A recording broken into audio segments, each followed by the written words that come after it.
ಬ್ರೇಕ್ನ ನಂತರ ದುನಿಯಾ ವಿಶೇಷಕ್ಕೆ ಮತ್ತೊಮ್ಮೆ ಸ್ವಾಗತ ವೀಕ್ಷಕರೇ. ಆರ್ಯವರ್ಧನ್ ಅವರೇ, ನೀವು ಹೇಳಿ ಹೆಸರಿಗೂ ಮತ್ತು ಅದೃಷ್ಟಕ್ಕೆ ಏನ್ ಸಂಬಂಧ ಅಂತ? ತುಂಬಾ ಇದೆ. ಮೊದಲನೇದಾಗಿ ಒಂದು ಲಕ್ಷ್ಮಿ ಬಗ್ಗೆ ಮಾತಾಡ್ತೀನಿ.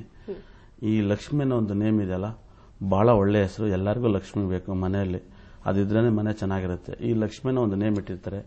ಗಣೇಶನ ಹುಡುಗನ ನೋಡಿ ಮದುವೆ ಮಾಡ್ತಾರೆ, ಅದಿರ್ಲಿ. ಆಮೇಲೆ ಈಶ್ವರ ಅಂತ ಹುಡುಗನ ನೋಡಿ ಮದುವೆ ಮಾಡ್ತಾರೆ, ಮಂಜುನಾಥ ಅಂತ ನೋಡಿ ಮದುವೆ ಮಾಡ್ತಾರೆ, ಮುರುಘಾ ಅಂತಲೂ ನೋಡಿ ಮದುವೆ ಮಾಡ್ತಾರೆ. ಆದ್ರೆ ವೆಂಕಟೇಶ್ವರ ಸ್ವಾಮಿ, ಶ್ರೀನಿವಾಸ ಅಂತ ಸಿಗೋದು ಬಹಳ ಕಮ್ಮಿ. ಆಮೇಲೆ ಈ ಲಕ್ಷ್ಮೀನ ಒಂದು ಹೆಸರನ್ನ ತಂದೆ ಯಾವತ್ತೂ ಮಕ್ಕಳನ್ನ ಬೈಯಲ್ಲ, ಏನೇ ತಪ್ಪು ಮಾಡಿದ್ರು ಕೂಡ ಯಾವತ್ತೂ ಬೈಯಲ್ಲ. ಅದೇ ಮದುವೆ ಆದನ್ ಗಂಡ ಸುಮ್ಮನಿರಲ್ಲ, ಬೈದೇ ಬೈತಾನೆ. ಲಕ್ಷ್ಮೀನ ಬೈದ್ರೆ ಅವನು ಪಾಪಕ್ಕೆ ಸಿಗಾಕೇತಾನೆ. ಆಮೇಲೆ ಬೈದ್ಮೇಲೆ ಈ ಅಮ್ಮಗಿಂತ ಹೊಡೆಯಕ್ಕೆ ಸಕ್ತಿರಲ್ಲ, ಬೈಯಕ್ಕೂ ಸಕ್ತಿರಲ್ಲ. ಯಾಕಂದ್ರೆ ಅನ್ನ ಹಾಕ್ತಾನೆ, ಎಲ್ಲಾನು ಅನುಕೂಲವಾಗಿ ನೋಡ್ಕೊತಾನೆ. ಮನ್ಸಲ್ಲಾರು ಬೈದೇ ಬೈತಾರೆ, ನೀನು ಹಂಗಾಗು ಹಿಂಗಾಗು ಅಂತ. ಯಾರಿಗೂ ಕೂಡ ಒಂದು ಹೊಡೆದಾಗ ಬೈದಾಗ ಕೋಪ ಬಂದೇ ಬರುತ್ತೆ. ಅವ್ರ ಕೈಲಿಂದ ಬಯಸ್ಕೊಂಡ್ ಗಂಡ ತುಂಬಾ ಶಾಪಕ್ಕೆ ಹೊಣೆ ಆಗ್ತಾನೆ.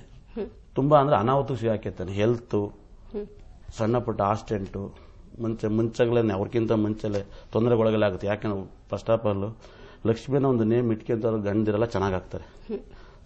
100% ಚೆನ್ನಾಗೇ ಆಗ್ತಾರೆ.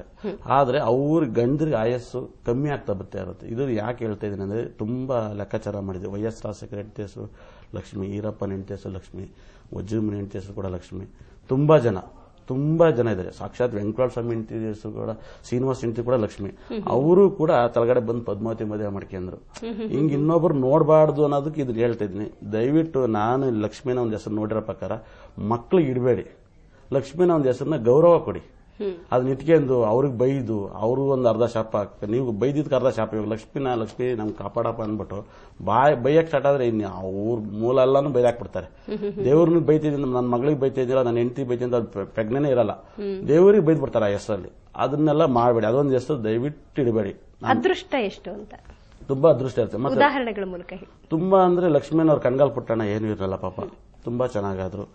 ಆಮೇಲೆ ವೈಎಸ್ ರಾಜಶೇಖರ ಹೆಂಡತಿ ಕೂಡ ವಿಜಯಲಕ್ಷ್ಮಿ. ಆಮೇಲೆ ಈರಪ್ಪನ್ ಹೌದು ಹೆಸರು ಬರುತ್ತೆ. ಇವರಿಂದಲೇ ಶಾಪ ಆಗ್ತಾರೆ, ಹೆಂಡತಿಯಿಂದಲೇ ಇವರು ಮತ್ತೆ ಶಾಪ ಕೊನೆ ಆಗ್ತಾರೆ. ಇವ್ರು ಬೈದ್ಬಿಟ್ಟು ಅವ್ರು ಬೈದರೆ ಇರ್ತಾರ. ಇವಾಗ ನಮ್ಮನ್ನ ಅವ್ರ ಹೆಂಡತಿ ಬೈದ್ರೆ ಸುಮ್ಮನೆ ಇರ್ತಾರ. ಅದರಿಂದ ದಯವಿಟ್ಟು ನನಗೆ ತಿಳಿದಿರೋ ಮಟ್ಟಿಗೆ ಆ ಹೆಸರು ಮಕ್ಳಿಗೆ ಇಡಬೇಡಿ. ಬೇರೆ ಹೆಸರೆಲ್ಲ ಇಡಿ, ಆ ಹೆಸರು ಮಾತ್ರ ಇಡಬೇಡಿ. ನಾನು ಇದನ್ನ 5 ವರ್ಷದಿಂದ ಹೆಂಗ್ ಹೇಳೋದಂತ ಮೀಡಿಯಾಗೆ ಯೋಚನೆ ಮಾಡಿದ್ನಿ. ಇವತ್ತೇನೋ ಸುವರ್ಣದಿಂದ ಕೂಡಿ ಬಂದಿತ್ತು ಆ ಭಾಗ್ಯ. ಯಾಕಂದ್ರೆ ಅದರಿಂದ ಆಮೇಲೆ ಒಂದು 5ನೇ ತಾರೀಕು ಅವ್ರ ಬಗ್ಗೆ ಹೇಳ್ತೀನಿ. 5ನೇ ತಾರೀಕು ಡೇಟ್ ಅವ್ರ ಬಗ್ಗೆ. 5ನೇ ತಾರೀಕು ತುಂಬಾ ಫಾಸ್ಟ್ ಆಗಿರ್ತಾರೆ. ಅವ್ರು ಯಾವಾಗ್ಲೂ ಸೆಕೆಂಡ್ ಹಾಫೇ ಅವ್ರು ಉದ್ದಾರ ಆಗೋದು. ಒಂದು 30, 35, 40 ಆ ನಂತರ ತುಂಬಾ ಚೆನ್ನಾಗಾಗ್ತಾರೆ. ಅವ್ರ ಮನೇಲಿ ಮಕ್ಕಳೆಲ್ಲ ಅಪ್ತಿರೆಲ್ಲ ಬೈತಾ ಇರ್ತಾರೆ ಮಕ್ಕಳಿಗೆ, ತುಂಬಾ ಕಳ್ಕತ್ತಾನೆ ನನ್ನ ಮಗ ಎಲ್ಲಾ ಕಡೆ ಅಂತ. ಏನೇ ಕಳ್ಕಂದ್ರು ಕೂಡ ಸಂಪಾದನೆ ಮಾಡ್ತಾರೆ. ಆ ಶಕ್ತಿ ಅವ್ರಿಗಿರುತ್ತೆ. 5ನೇ ತಾರೀಕು ನೋಡಿ, ಗ್ಯಾರಿ ಕಿಶನ್ 5ನೇ ತಾರೀಕು ನೋಡಿ, ಸೌತ್ ಆಫ್ರಿಕಾ ಕಪ್ ಹೊಡಿಲ್ಲ, ಆದ್ರೆ ಇಂಡಿಯಾದಲ್ಲಿ ಹೊಡೆದಿದ್ದ ಕಪ್ಪು ಅವ್ರಿಗೆ ಅವ್ರ ಸಾಯ ತನಕ ನೆನಪಾಯ್ತು. ತುಂಬಾ 5ನೇ ತಾರೀಕು ಅವ್ರು ಯಾರ್ಯಾರು ಹುಟ್ಟಿರ್ತಾರೆ ಎಲ್ಲರೂ ಅಷ್ಟೇನೆ. ಬೇಕಾದ್ರೆ ಬರ್ದಿರ್ಕಿಲ್ಲ. ನಾನು ಕೂಡ 5ನೇ ತಾರೀಕು ನಾನು ಎಲ್ಲಾ ಕಳ್ಕೊಂಡು ಇವತ್ತು ಈ ಮಟ್ಟಕ್ಕೆ ಬಂದಿದ್ದೀನಿ. ಆದ್ರೆ ಕಳ್ಕೊಂಡವನೇ ಅವ್ನು ಹಾಳಾಗ್ಯಾನಂತ ಅವ್ರ ಮನೆಯವ್ರಿಗೆ ಗೊತ್ತಿರಲ್ಲ. ಈ ನಂಬರ್ ಹಿಂಗ್ ಮಾಡೋದವ್ರನ್ನ, ಅವ್ನು ಹುಟ್ಬಿಟ್ರೆ ಅವನೇ ಶ್ರೀಮಂತರ ಆಗಕ್ಕೆ ಅವ್ನಿಗೆ ಯಾರು ಅಧಿಕಾರ ಕೊಟ್ಟಿರಲ್ಲ. ಈ ನಂಬರ್ಗೆ ಅಷ್ಟು ಪವರ್ ಇರುತ್ತೆ. ಸೆಕೆಂಡ್ ಹಾಫಲ್ಲಿ ತುಂಬಾ ಚೆನ್ನಾಗಾಗ್ತದೆ. ಇವ್ರಿಗೆ ಏನಪ್ಪಾ ಅಂದ್ರೆ ನೇಮ್ ನಂಬರ್ ಎ ಇಂದ ಬಂದಿರಬೇಕು. 1ರಿಂದಲೇ ಸ್ಟಾರ್ಟ್ ಆಗಬೇಕು. 5ಕ್ಕೂ ಮತ್ತೆ 1ಕ್ಕೂ ಬುಧಾದಿತ್ಯ ಯೋಗ ಅಂತಾರೆ. 1 ರವಿ 5 ಬಂದು ಬುಧ. ಈ ಬುಧಾದಿತ್ಯ ಯೋಗದಿಂದ ಈ ಎ ಇಂದ ನೇಮ್ ಇಟ್ಕೊಂಡು 6 ಅಲ್ಲಿ ಯಾರಿಗೆ 6 ಅಂದ್ರೆ ಎಲ್ಲರಿಗೂ 6 ಆಗಲ್ಲ. ಅವ್ರು ಲಾಸ್ಟ್ ನಂಬರ್ ಮುಖ್ಯ. Last number 9. ಈಗ ಯಾರಿಗೂ ಆಗಲ್ಲ, ಕೆಲವರಿಗೆ ಆಗಲ್ಲ ಅಂತ ಹೇಳಿದ್ರಲ್ಲ, ಅದು ಗೊತ್ತಾಗೋದು ಹೇಗೆ ಅಂತ? ಗೊತ್ತಾಗೋದು ಜನ್ಮ ನಕ್ಷತ್ರದ ಮೇಲೆ ಅಥವಾ ಸಮಯದ ಮೇಲೆ, ಡೇಟ್ ಮೇಲೆ ಲೆಕ್ಕ. ಏನಕ್ಕೆ ಲೆಕ್ಕ ಅಂದ್ರೆ ಈ ತಿಂಗಳದ ಬಗ್ಗೆನೇ ಕೊಡ್ತೀನಿ. ಯಾಕಂದ್ರೆ ಈ ತಿಂಗಳು ಹುಟ್ಟ ಮಕ್ಕಳಿಗೆ ಹೆಸರಿಡಕ್ಕೆ ಅನುಕೂಲ ಆಗುತ್ತೆ. ಯಾರು ಹುಟ್ಟು 5, 14, 23 ಇದನ್ನ ಎಲ್ಲವೂ ಕೂಡಿದಾಗ ಇದನ್ನ ಡೇಟು 16 ಬರುತ್ತೆ. 16 ಅಂದ್ರೆ ಕೇತು ಗ್ರಹ ಬರುತ್ತೆ. ಈ ಕೇತು ಗ್ರಹಕ್ಕೆ ಬುಧ ಗ್ರಹಕ್ಕೂ ಒಳ್ಳೆ ಫ್ರೆಂಡ್ಶಿಪ್ ಇರೋದು. ಚಂದ್ರ, ಶುಕ್ರ ಎಲ್ಲವೂ ಕೂಡಿದಾಗ ಇಲ್ಲ 2ನೇ ನಂಬರ್ ನೇಮು ಇಲ್ಲ 6ನೇ ನಂಬರ್ ಅಲ್ಲಿ ನೇಮು ಇಟ್ಟಿದ್ರೆ ಅವ್ರಿಗೆ ಅವ್ರ ಮನೆಗೆ ಅವ್ರು ಚೆನ್ನಾಗಿರ್ತಾರೆ. ಬೇರೆಯವ್ರ ಬಗ್ಗೆ ಬೇಡ, ದೇಶದ ಬಗ್ಗೆ ಬೇಡ, ಅವ್ರ ಮನೆಯಲ್ಲಿ ಅವ್ರ ಉನ್ನತ ಸ್ಥಾನದಲ್ಲಿ ಚೆನ್ನಾಗಿರ್ತಾರೆ. ಏನ್ ತೊಂದರೆ ಇಲ್ಲ.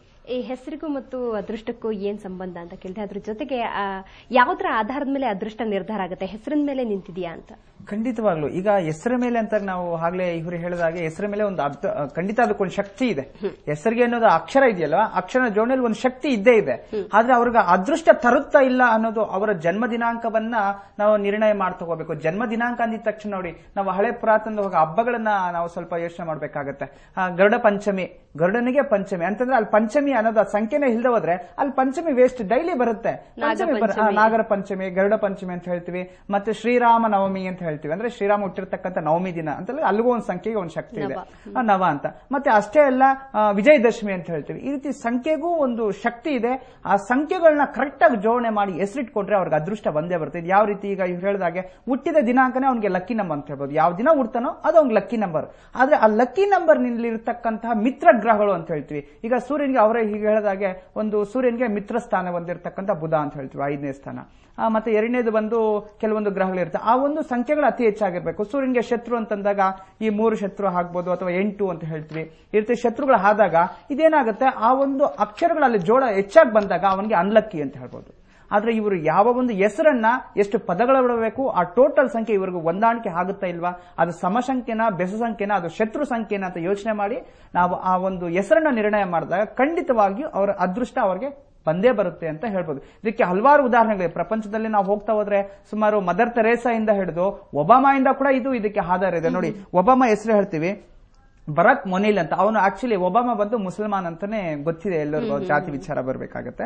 ಮತ್ತೆ ನೋಡಿ, ಬರಾಕ್ ಮೊನೀರ್ ಉಜಾಯಿದ್ ಅಂತ ಹೇಳಿ ಅವ್ರ ಹೆಸರು, ಮೊದಲಿದ್ದಿರ್ತಕ್ಕಂಥ ಹೆಸರು. ಇದು 1982 ನಲ್ಲಿ ಅವ್ರ ಹೆಸರು ಚೇಂಜ್ ಮಾಡ್ಕೊಂಡ್ಮೇಲೆ ಅವ್ರು ಒಂದು ಟ್ರಸ್ಟ್ ಮಾಡಿದ್ರು, ದೊಡ್ಡದಾಗಿ ಇದ್ ಮಾಡಿ ಈಗ ಅಮೆರಿಕದ ಪ್ರೆಸಿಡೆಂಟೇ ಆದ್ರು ಅವರು. ನೋಡಿ, ಅವ್ರ ಹೆಸರು ಏನಂತ ಚೇಂಜ್ ಮಾಡೋ, ಬರಾಕ್ ಹುಸೇನ್ ಒಬಾಮಾ ಅಂತಾಯ್ತು. ಅಂತಂದ್ರೆ ಅವರು ಡೇಟ್ ಆಫ್ ಬರ್ತ್ ಪ್ರಕಾರ ನೋಡಿ ಒಂದು ಖ್ಯಾತ ಜ್ಯೋತಿಷಿಗಳನ್ನ ಅವರು ಪರಿಚಯ ಮಾಡಿಕೊಂಡು ಅವರಿಗೆ ಹೆಸರನ್ನ ಚೇಂಜ್ ಮಾಡಿದ್ರು.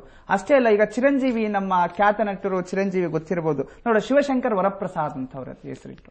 ಆದ್ರೆ ಅವ್ರ ಡೇಟ್ ಆಫ್ ಬರ್ತ್ ಪ್ರಕಾರ ಎಲ್ಲ ನೋಡ್ಬಿಟ್ಟು ಅವ್ರಿಗೇನ್ ಮಾಡಿದ್ರು, ಚಿರಂಜೀವಿ ಅಂತ ಹೆಸರಿಟ್ಟು ಅವರು ಪ್ರಖ್ಯಾತರಾದ್ರು. ಈ ರೀತಿ ಹೋಗ್ತಾ ಹೋದ್ರೆ ಹಲವಾರು ಉದಾಹರಣೆಗಳೇ ನೋಡಿ. 15 ದಿನಕ್ಕಿಂಚೆ ಈಗ ರಾಹುಲ್ ದ್ರಾವಿಡ್ ನಾವೆಲ್ಲರೂ ಕೇಳಿದೀವಿ, ನಮ್ಮ ಕ್ರಿಕೆಟ್ ಅವ್ರು ಏನಾಯ್ತು, ರಾಹುಲ್ ಶರದ್ ದ್ರಾವಿಡ್ ಅಂತ ಹೆಸರಿದ್ದು ಈಗ ದ್ರಾಹುಲ್ ಅಂತ ಆಯ್ತು. ಈಗ ರಾಹುಲ್ ದ್ರಾವಿಡ್ ಅಂತ ಹೆಸರು, ಅಂದ್ರೆ ಅವ್ರಿಗೂ ಅಲ್ಲಿ ಲಕ್ಕಿ ಏನೋ ಬಂದಿದೆ ಅಂತ. ಈ ರೀತಿ ಅತಿ ಹೆಚ್ಚಾಗಿ ಇದಿದೆ. ಮತ್ತೆ ಸಲೀಂ ಅಂತ ಹೇಳಿತ್ತು, ಈಗ ಸಲ್ಮಾನ್ ಖಾನ್ ನಾವು ಕೇಳಿದ್ದೀವಿ. ಈ ಸಲೀಂ ಅಂತ ಮೊದಲು ಹೆಸರು ಇದ್ದಿದ್ದು, ಈಗ ಸಲ್ಮಾನ್ ಖಾನ್ ಅಂತ ಚೇಂಜ್ ಮಾಡ್ಕೊಂಡು ನೋಡಿ. ಈ ಸಲ್ಮಾನ್ ಅನ್ನೋ ಖಾನಲ್ಲಿ ಏನಿದೆ ಅಂತಂದ್ರೆ ಆ ಹೆಸರು ಪೂರ್ತಿಯನ್ನು ನೋಡಿದಾಗ ಶತ್ರುಗಳು ಸಹ ಅತಿ ಹೆಚ್ಚಾಗಿ ಆ ಸಂಖ್ಯೆಯಲ್ಲಿ ಜೋಡಣೆ ಆಗಿದೆ. ಅದಕ್ಕೆ ಅವ್ರು ಏನಾದ್ರು ಅತಿ ಹೆಸರು ಒಳ್ಳೆ ಹೆಸರು ಮಾಡ್ದು, ಅಷ್ಟೇ ಕೆಟ್ಟ ಹೆಸರು ಬರ್ತಾ ಇದೆ ನೋಡಿ. ಈ ಕೆಲವೊಂದು ಕುಡಿದು ಆಕ್ಸಿಡೆಂಟ್ ಮಾಡಿದ್ದಾನೆ, ಮತ್ತೆ ಯಾವ್ದೋ ಕೃಷ್ಣ ಮುರುಗನ ಸಂಹಾರ ಮಾಡಿ ಜೈಲ್ಗೆ ಹೋದ ಅಂತೇಳಿ. ಈ ಹೆಸರು ಒಳ್ಳೇದು ಬರುತ್ತೆ, ಕೆಟ್ಟದ್ದು ಬರುತ್ತೆ. ಆ ಜೋಡಣೆ ಮಾಡುವಾಗ ಅದೊಂದು ಸೂಟ್ ಆಗುತ್ತಾ ಇಲ್ವಾ, ಕರೆಕ್ಟ್ ಆಗಿ ಹೆಸರನ್ನ ಜೋಡೆ ಇಟ್ಟು ಮಾಡಿದ್ರೆ ಖಂಡಿತವಾಗಿ ಇದಾಗುತ್ತೆ ಅಂತ ಹೇಳ್ಬೋದು. ಇದಕ್ಕೆ ಹಲವಾರು ಉದಾಹರಣೆಗಳಿದೆ. ಒಳ್ಳೇದಾಗುತ್ತೆ ಅಂತ ಹೇಳಿದ್ರೆ, ಈಗ ಮತ್ತೆ ಹೆಸರನ್ನ ಬದಲು ಮಾಡದ್ಮೇಲೆ ಕೆಟ್ಟದಾಗ ಚಾನ್ಸಸ್ ಎಷ್ಟಿದೆ ಅಂತ? 100% ಇದೆ. ಕೆಟ್ಟದ ಅದು ಅವ್ರಿಗೆ ಸೂಟೇಬಲ್, ಅವರಷ್ಟು ಅವರೇ ಮಾಡ್ಕೊಂಡ್ಬಿಡ್ತಾರೆ. ಇದಕ್ಕೆ ಕೆಲವರು ವಿಜ್ಞಾನಿಗಳು ಇದ್ದಾರೆ, ಇದಕ್ಕೆ ಖ್ಯಾತ ಜ್ಯೋತಿಷಗಳು ಇದ್ದಾರೆ ಅಂತ ಹೇಳಿ ನಾವು, ಯಾಕಂದ್ರೆ ಅವರಷ್ಟು ಅವರೇ ಹೆಸರು ಚೇಂಜ್ ಮಾಡ್ಕೊಂಡ್ಬಿಟ್ರೆ, ಅವ್ರು ತಿಳಿದಿದ್ರೆ ಚೇಂಜ್ ಮಾಡ್ಕೋಬಹುದು. ತಿಳಿದೇ ಇದ್ದಾಗ ಅವರಷ್ಟು ಅವರೇ ಚೇಂಜ್ ಮಾಡ್ಕೊಂಡ್ರೆ ಖಂಡಿತವಾಗಿ ದುಷ್ಪರಿಣಾಮಗಳು ಉಂಟಾಗೋದಂತೂ ಸತ್ಯ.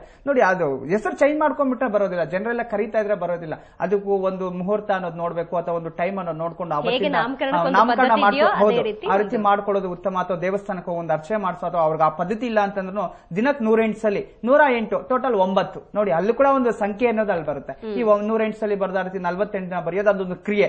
ಯಾವ ರೀತಿ ಬರೀಬೇಕು, ಅಥವಾ ಯಾವ್ದಾದ್ರು ಹೊಸ ಹೆಸರು ಚೇಂಜ್ ಮಾಡ್ಕೊಂಡು ಯಾರಿಗಾದ್ರೂ ದಾನ ಧರ್ಮ ಮಾಡ್ಬೇಕಾ, ಕರ್ಮಗಳನ್ನು ಹೋಗ್ಬೇಕಾ, ಈ ರೀತಿ ಎಲ್ಲವನ್ನ ವೀಕ್ಷಣೆ ಮಾಡಿ ಅದನ್ನ ಹೆಸರು ಚೇಂಜ್ ಮಾಡ್ಕೊಂಡ್ರೆ ಖಂಡಿತ.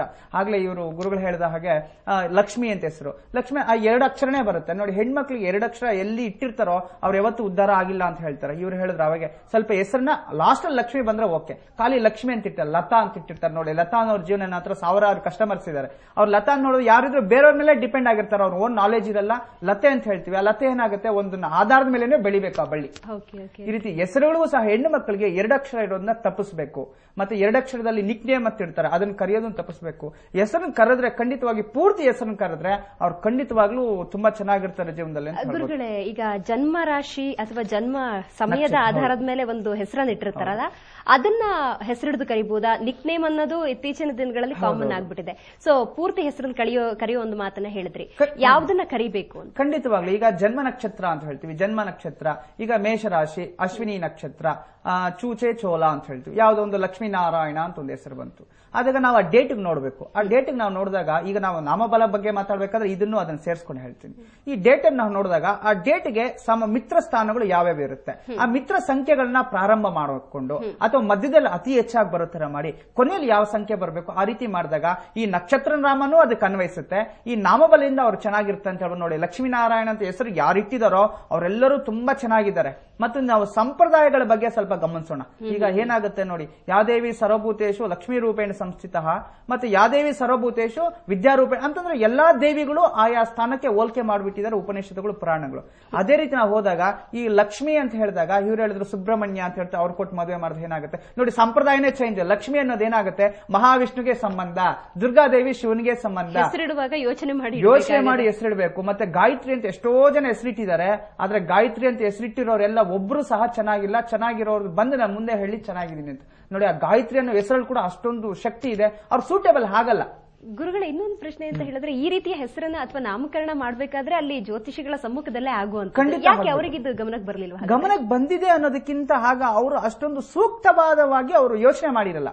ಈಗ ನೋಡಿ, ಹಳೆ ಕಾಲದಲ್ಲಿ ಪುರಾತನದಲ್ಲೆಲ್ಲ ಹೆಸರಿಡೋದು ಮೊದಲೇ ನಿರ್ಣಯ ಮಾಡ್ತಾ ಇರ್ಲಿಲ್ಲ. ಒಂದು ಮಹರ್ಷಿಗಳು ಅಥವಾ ಹಿರಿಯ ಗುರುಗಳು, ಪುರೋಹಿತರು ಅವರು ಇವರು ಬರ್ತಾ ಇದ್ರು. ಆ ತೊಟ್ಲಲ್ಲಿ ಮಗು ಇರಬೇಕಾದ್ರೆ ಅವ್ರ ಕೈಯಲ್ಲಿ ಕಿವಿಯಲ್ಲಿ ಆ ಮಗು ನೋಡಿದ ತಕ್ಷಣ ಚಂದ್ರಕಲಾ, ಚಂದ್ರನಂತೆ ಕಲೆ ಹೊಂದಿರತಕ್ಕಂಥ ಮಗು ಚಂದ್ರಕಲಾ ಅಂತ ಹೇಳ್ಬೋದು.